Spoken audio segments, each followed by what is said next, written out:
네, 안녕하세요. 돈이 되는 뉴스 트렌드 투자의 이강우 전문가입니다.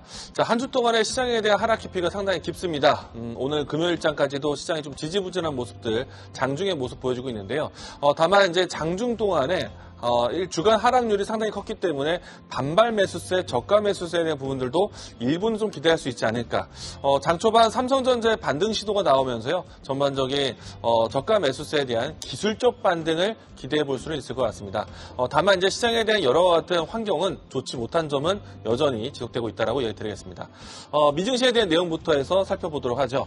자, 미증시 내에서는요. 이 파월의 발언으로 인해서 인플레이션에 대한 재촉발 가능성이 다시 한번 시장에 발목을 잡았습니다.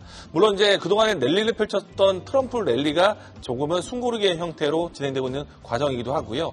일단은 금리 인하에 대한 가능성에 대한 시기가 조절이 되게 되면은 인플레이션에 대한 부담이 다시 한번 촉발될 수 있기 때문에 매주 경기 관련된 지표에 대한 발표가 상당히 중요해졌다라고 이야기 드리겠습니다. 자, 여기서 이제 두 번째, 전반적인 시장에 대한 경기가 계속해서 미국의 경제 카드에 집중되어 있다 보니까, 지금은 강달러 기조가 상당히 큽니다. 이 때문에 지금 원달러 환율도 1,400원대 진행되고 있는데, 최근 이제 당국의 이 구두 개입으로 인해서 외환 시장에 대한 구두 개입으로 인해서 환율에 대한 조정 가능성이 열렸지만은 다시 한번 환율 조작 우려에 대한 이 지적이 되면서 여전히 좀 1,400원대의 환율은 시장에 대한 불편한 요소다라고 이야기 드리겠습니다. 다만 이제 환율이 고환율권에서 계속 머문다고 해서 증시에 대한 방향성에 크게 그러니까 항상 훼손되는 것은 아니고요. 주변 증시가 그래도 좀 지수 방어적으로 경기에 대한 안정성이 나온다면 이제 주변 증시에 대한 동반 순환매도 기대할 수 있기 때문에 이 부분에 대해서는 조금 더 시장의 평가가 필요하다. 지금 단정되는 수치는 아니다라고 이야기 드리겠습니다.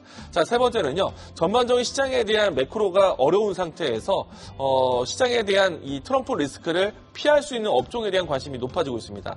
그 중에 하나가 엔터주라고 생각이 되는데 엔터주의 움직임에 마중물이 되지 않을까라고 생각합니다.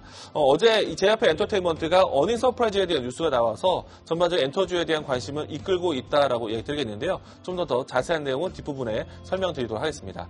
자, 트럼프 리스크를 조금은 해소됐다라고 생각이 됐는데 여전히 좀 시장에 대한 압박 요인이 되고 있습니다. 오늘 장에서 AI 키워드 살펴보도록 하겠는데요. 전반적으로 트럼프 트레이드에 관련된 키워드였고 최근 이 미증시 내에서 트럼프 트레이드에 대한 위치가 숨고르기다. 조정에 대한 가능성이 나오고 있습니다. 다만 이제 이 전반적인 매크로 변수에 대한 부분과 수급에 대한 개선이 어렵다 보니까 시장에서는 하락 요인이 되고 있지만 그래도 지금 AI 키워드에 검색되어 있는 키워드 중심으로 종목을 봐야 되지 않을까. 단기적인 관점의 키워드다라는 걸 이야기 드리겠습니다. 자, 오늘 장에서 지켜보셔야 되는 시장에 대한 리스크를 피할 수 있는 키워드.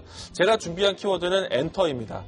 일단은 엔터주를 보는 가장 큰 이유는요. 트럼프 행정부에 대한 트럼프 행정 준비에 대한 과정에서 관세 부과라든지 아무래도 자국주의에 대한 내용들이 크다 보니까 수출 산업에 상당히 타격에 대한 견제가 되고 있습니다. 그러면은 이 안에서 수출 산업에 대한 관점이 지금은 이제 컨텐츠 쪽으로 이동할 가능성이 있다라고 생각이 되고요. 특히나 이제 외국인의 수급의 공백이 큰 상태에서 기관에 대한 수급이 들어오는 환경에 엔터주를 지금 관심 있게 보자. 엔터 주요 3사뿐만 아니라 컨텐츠에 관련된 종목들이 기관의 수급이 상당히 좋다는 점 이야기 드리겠습니다. 우선은 이제 어제 JYP 엔터테인먼트에 대한 실적에 대한 배경과 동일하게 볼 것인데요. 일단은 소속 아티스트에 대한 주요 컴백이 이루어지고 있고요. 그리고 대형 월드 투어와 같은 콘서트 효과가 연말 연초에 몰려 있습니다. 엔터사들의 주요 실적 시즌이다라고 할 수 있겠고요.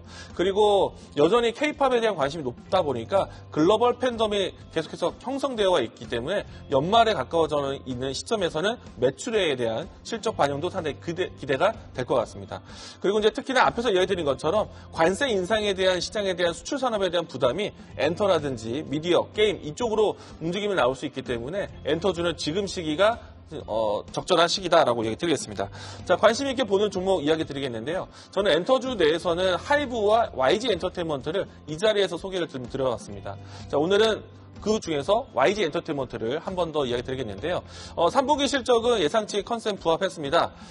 상당히 낮아진 눈높이이기 때문에 앞으로 4분기 내년 초반에 대한 실적에 대한 시즌을 본다라면은 상당히 어닝에 대한 기대감도 커지지 않을까 생각되고 있고요.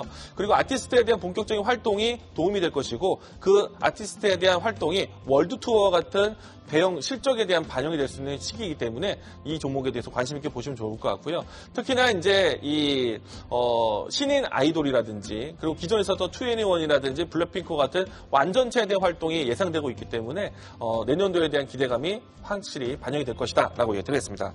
자, YG 엔터테인먼트에 대한 주가 흐름 보도록 하겠는데요. 지금 현재 위치에서는 바닥권에서 반등을 하고 난 다음에 일주일 정도 이상의 횡보를 보이고 있는데요. 충분히 지금 같은 시기에서는 정배열을 확장시킬 수 있는 시기가 아닐까 생각이 됩니다. 현재 위치에서 추가적인 상승한다면 1차적인 목표가는 52,000원, 손절 라인 때는 41,000원 제시하도록 하겠습니다. 자, 돈이 되는 뉴스로 찾아뵙도록 하겠습니다. 지금까지 트렌드 투자였습니다.